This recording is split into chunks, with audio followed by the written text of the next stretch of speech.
Bonjour à tous et bienvenue dans cette nouvelle vidéo de la chaîne YouTube Blooming Riders. On est ravis de vous retrouver dans cette vidéo sur les 9 étapes à suivre pour améliorer le bien-être de votre cheval. Vous êtes très nombreux à toujours nous demander comment faire pour améliorer le bien-être de votre cheval. Et bien c'est parti. On va démarrer avec le premier point qui est l'un des points essentiels. Il s'agit du mouvement libre quotidien. C'est clairement l'une des grandes préoccupations des 10 à 20 dernières années. Qu'est-ce qu'on peut faire pour sortir les chevaux de leur box et les mettre plus en extérieur? Alors je vais commencer par dire quelque chose qui va peut-être un petit peu enlever un poids à certains cavaliers qui culpabilisent beaucoup. Mais je sais qu'aujourd'hui c'est vraiment pas facile de trouver une bonne écurie, encore moins une bonne écurie qui combine des belles installations pour pouvoir travailler son cheval et des bonnes installations pour le bien-être de son cheval. Souvent, on a soit l'un, soit l'autre, et rarement les deux. Vivant en Belgique, je sais à quel point ça a été compliqué pour moi de trouver un endroit qui tentait de combiner les deux, c'est-à-dire que ici, les terrains sont assez limités, le foncier coûte très cher et donc peu d'écuries proposent une sortie en prairie quotidienne. Mes chevaux sont en box et en prairie tous les jours. J'aurais clairement préféré des chevaux qui sortent 24 heures sur 24 et 7 jours sur 7, mais malheureusement, je n'ai pas trouvé l'écurie qui m'offrait ça dans un budget raisonnable et proche de Bruxelles. Donc je comprends très bien les difficultés qu'on peut rencontrer en tant que propriétaire pour sortir notre cheval tous les jours. Cependant, s'il y avait une première chose à adapter immédiatement pour améliorer le bien-être de votre cheval, c'est certainement le mouvement libre quotidien. S'il y a bien un point sur lequel tous les chercheurs sont d'accord, c'est bien ça. Les chevaux sont des animaux de mouvement, ils ont besoin de sortir tous les jours, sans exception, qu'il pleuve, qu'il vente ou qu'il neige. De nombreux problèmes de comportement pourraient être résolus très facilement, simplement en laissant votre cheval bouger librement, quotidiennement.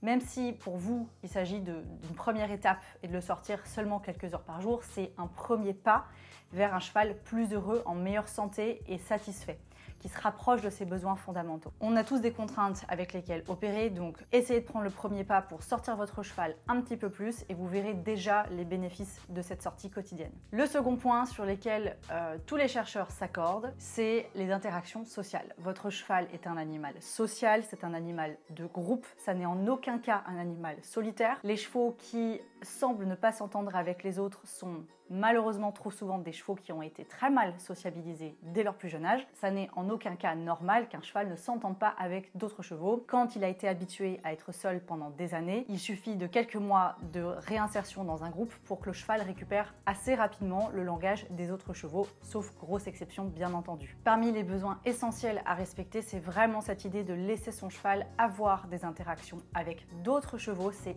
indispensable à son bien-être. Il faut qu'il puisse se bagarrer, il faut qu'il puisse jouer, il faut qu'il puisse manger côte à côte, se chasser les mouches, se groomer, se gratter. Ils doivent avoir ces interactions-là pour être un cheval pleinement en bonne santé mentale et physique. Si vous avez peur que votre cheval se blesse, malheureusement, ça fait partie des risques de la vie. On n'empêchera certainement pas un enfant de sortir dehors et de jouer avec d'autres enfants par peur qu'il se blesse. C'est pareil pour vos chevaux. Vos chevaux pourront peut-être se blesser, ça fait partie du jeu. Il faut accepter pleinement ce risque, mais permettre à votre cheval de vivre une vie de cheval, quitte à avoir une petite blessure de temps en temps. Pour intégrer votre cheval sainement, pensez toujours à être progressif. Si votre cheval n'a jamais été avec d'autres chevaux, ça vaut la peine de le mettre côte à côte au fil à fil avec deux paddocks de prairie côte à côte pendant quelques jours, voire une grosse semaine ou deux. Et quand les interactions deviennent plus fluides, vous pourrez enfin l'intégrer au groupe de façon beaucoup plus progressive. Il y a plein de méthodologies pour ça. Je vous invite vraiment à vous renseigner sur l'éthologie équine pour savoir comment faire pour intégrer un cheval qui n'a pas été souvent en groupe. Troisième point, parmi les points essentiels des besoins fondamentaux, il s'agit des fibres en quantité. Un cheval, ça n'est pas un humain et un cheval n'est en aucun cas fait pour manger 3 fois par jour un repas concentré. Malheureusement, encore beaucoup trop de chevaux dans notre monde équestre ici en Europe et peut-être ailleurs aussi, ont tendance à manger peu de fibres mais beaucoup de concentré. On va aller droit au but, l'absence de fibres ou le manque de fibres, c'est le principal facteur d'ulcères et de coliques. Deux choses qu'on ne souhaiterait à personne et en tant que propriétaire, avoir un cheval malade et qui souffre, c'est quand même pas génial. Les coliques en plus, on connaît tous la triste issue de nombreuses coliques aujourd'hui. C'est un moyen facile d'empêcher des problèmes trop répandus aujourd'hui. Donc assurez-vous que votre cheval reçoit des fibres en quantité. Un cheval est censé manger en moyenne 16 heures par jour, des fibres en quantité et dans la nature, le repas concentré n'existe pas. Par fibre, qu'est-ce qu'on entend? On entend de l'herbe, du foin certainement, parfois de la paille dans certains cas. Adressez-vous à un nutritionniste compétent afin d'effectuer un calcul de ration et de comprendre de quelle quantité de fibres votre cheval a besoin. Si vous êtes situé dans une écurie qui fournit 1-2 kg de foin par jour, il va falloir faire attention, on va plutôt se rapprocher des 10 kg voire plus en fonction des besoins de votre cheval ainsi que de son éventuelle sortie, je l'espère, quotidienne en prairie dans laquelle il y a de l'herbe et qui va donc fournir des fibres en quantité. Maintenant qu'on a vu les 3 premières étapes qui sont vraiment les besoins fondamentaux, on va maintenant voir d'autres étapes pour les cavaliers qui remplissent déjà ces 3 premiers points. On va commencer par faire un bilan vétérinaire ou médical pour voir si votre cheval n'a pas de douleur ou de zone d'inconfort que vous n'auriez pas repéré vous-même. Il faut être capable, en tant que propriétaire, de constater que parfois on n'a pas le recul sur notre cheval, on le voit tous les jours, on a des habitudes avec lui, et avoir un regard d'un vétérinaire et faire un petit bilan santé annuel, ça peut être une bonne opportunité de détecter des soucis que vous n'aviez pas vus auparavant. Une petite douleur abdominale qui annonce peut-être des ulcères ou un inconfort quelconque, des soucis au niveau de la mastication, peut-être même une irrégularité que vous n'aviez pas perçue. Ça peut vraiment être une bonne idée de faire un petit bilan annuel, que ce soit avec votre vétérinaire pour quelque chose de très complet, ou bien avec un ostéopathe qui pourra vous aider aussi à mieux lire la locomotion de votre cheval qui souvent est pleine de messages concernant le bien-être de votre cheval. 5e étape, le bien-être de votre cheval est aussi défini par la qualité des interactions que vous allez avoir avec lui. Concrètement, si vous êtes désagréable avec lui sans vous en rendre compte, malheureusement, ça va participer au mal-être émotionnel et mental de votre cheval et évidemment, ça va dégrader directement votre relation avec lui, ce que je ne vous souhaite pas. En tant que cavalier, il est important de bien vous renseigner et de bien vous former sur toutes les lois de l'apprentissage. Comprendre qu'un cheval ne fait pas exprès, qu'un cheval n'est pas capable de planifier à l'avance une crasse qu'il pourrait vous faire parce qu'il veut se venger, ça n'est pas possible. Un cheval n'est pas capable cognitivement de faire ça. Bien avoir conscience qu'un cheval qui a peur a vraiment peur et ne fait pas semblant. Qu'un cheval qui est lourd, c'est parce que vous l'avez rendu comme ça ou bien que vous ne l'avez pas bien éduqué. Qu'un cheval qui est énervé, agacé, émotionnel, ça se travaille, ça s'améliore. Et que toutes ces petites interactions et tous les moments où vous trouvez que votre cheval n'est pas agréable, parce qu'il est émotionnel ou bien parce qu'il ne répond pas à vos demandes, c'est vous et vous seul qui êtes responsable d'améliorer cette situation. Donc si vous voulez améliorer le bien-être de votre cheval, ça passe également par votre formation de cavalier pour mieux comprendre comment votre cheval apprend et donc mieux lui enseigner par conséquent. Évidemment, sur Blooming Riders, on a tout ce qu'il faut pour vous aider sur ce chemin-là. Donc n'hésitez pas vraiment à prendre un petit abonnement. On a 5 jours d'essai. Vous venez sur la plateforme, vous regardez tous nos programmes. Je vous invite notamment à regarder le programme Horsemanship Basics qui traite vraiment des bases universelles à tout cavalier pour éduquer son cheval. Avant d'aller plus loin avec les 4 dernières étapes, je vous invite à soutenir le travail de Blooming Riders en vous abonnant et n'oubliez pas de cliquer sur la cloche pour être notifié à chaque fois qu'une nouvelle vidéo va sortir. Et n'hésitez pas à me dire ici en commentaire qu'est-ce que vous mettez en place vous quotidiennement pour améliorer le bien-être de votre cheval. Ça sera l'occasion de partager vos idées, des petits conseils peut-être envers les autres cavaliers de la communauté Blooming Riders.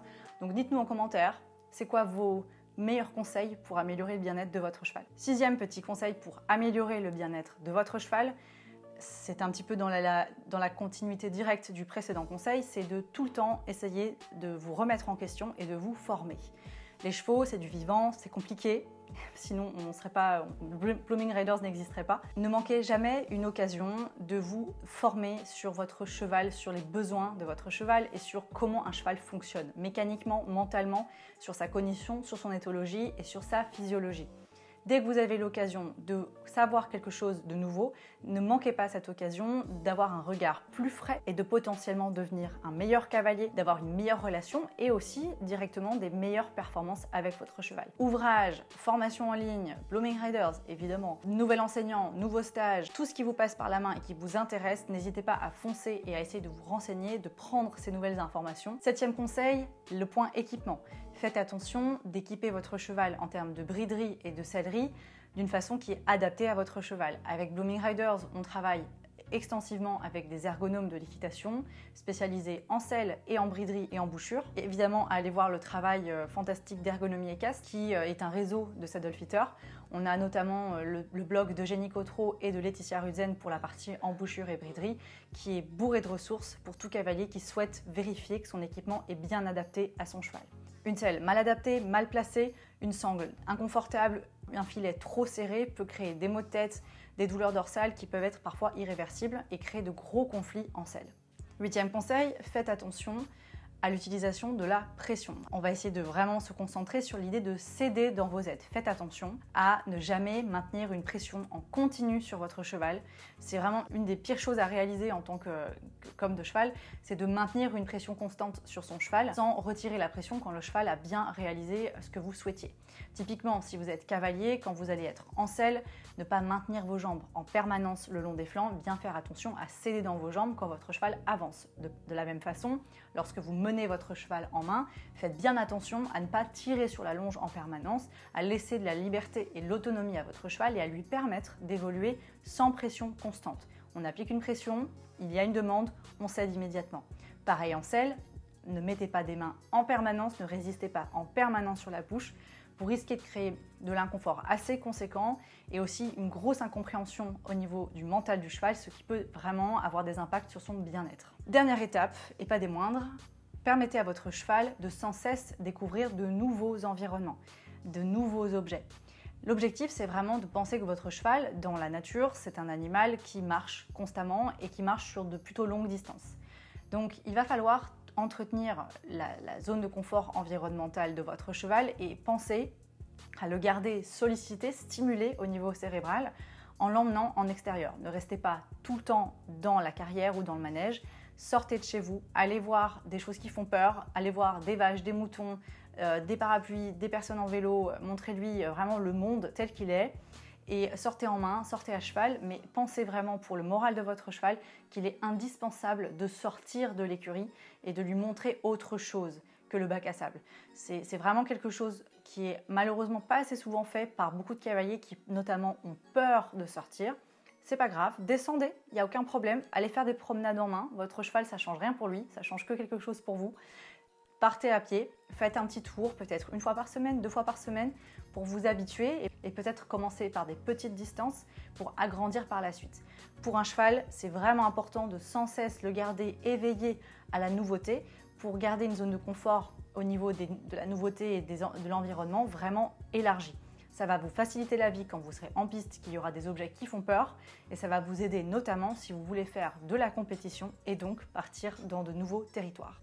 Nous sommes arrivés au bout des 9 étapes à suivre pour améliorer le bien-être de votre cheval. J'espère que cette vidéo vous aura donné des idées, donné l'envie d'essayer de mieux faire pour votre cheval. Si vous êtes perdu, Blooming Riders est toujours là pour vous. Sur la plateforme, on est toujours disponible pour vous donner des conseils, répondre à vos questions. Et on se retrouve très bientôt pour de nouvelles vidéos. À bientôt!